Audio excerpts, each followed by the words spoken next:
কোনটা পড়ছে বে? হ্যাঁ এ সাদিকাকে ভেজলি কেন ওটা? এ জিবুল ফাইম কোনটা পড়ছে? সব সাদিকাকে বেচে তো নুরাটা ফটো তো ফাইম সাদিকাকে কোনটা বেচে পড়ছে? দেবো তো সাদিকাকে তো বাপে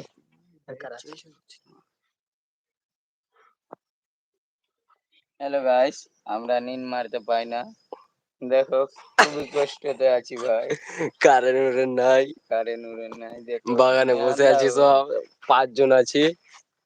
देखो ये फकीर आदमी है। Hello guys, like comment share করুন ভাই।